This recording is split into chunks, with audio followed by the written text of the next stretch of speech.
Chapter 1. The End of a Dying Reich, May 1945. Nazi Germany is collapsing. Adolf Hitler is dead. Berlin lies in ruins. Across Europe, German forces are surrendering as the Third Reich disintegrates. But not all fighting has ceased. Fragments of the Waffen-SS, disorganized, leaderless yet still dangerous, continue to resist in isolated pockets, driven by ideology, desperation, or fear. In the Austrian Alps, near the village of Itter, stands a small medieval fortress, Castle Itter. It is here in the final days of the war that one of its most unusual battles will unfold. Chapter 2. The Prison of VIPs. Castle Itter is not a typical military installation. Under Nazi control, it has been converted into a special prison for prominent French figures, men once at the centre of political and military power. Among them are Édouard Daladier, Paul Reynaud, Maurice Gamelin, Maxime Weygand, Jean Borotra. Once leaders of the French Third Republic, they are now prisoners of a collapsing regime.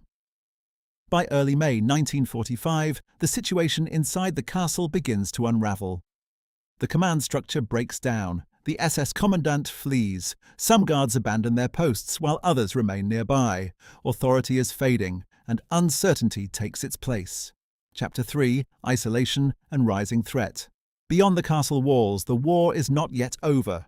Armed SS elements still operate in the region, cut off from central command, but not disarmed.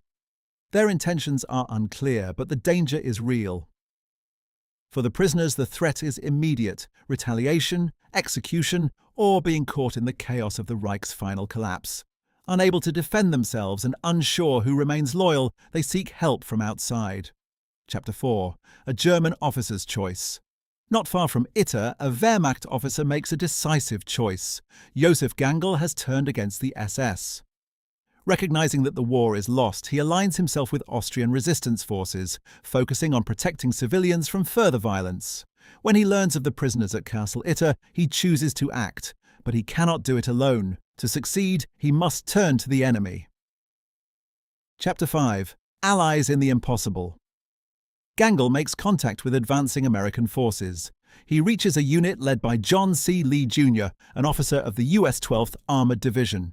Only days earlier, they had been enemies. Now, faced with a common threat, they cooperate.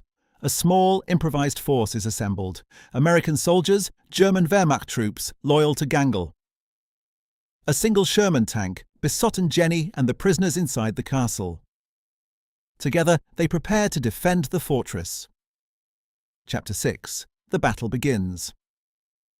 On May 5, 1945, the attack begins. Armed SS forces, likely remnants from nearby units, move against Castle Itter, seeking to retake it and possibly eliminate the high-value prisoners within.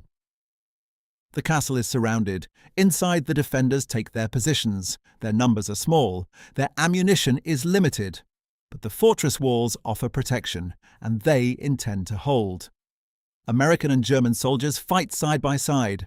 In a remarkable turn, some of the prisoners assist, carrying ammunition, relaying information, watching enemy movements, and, in at least one case, taking direct action.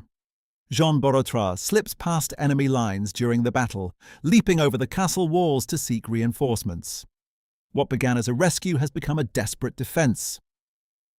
Chapter 7. Holding the line. The fighting intensifies. SS troops press the attack, probing the defences and exchanging fire with those inside. The defenders hold, but just barely.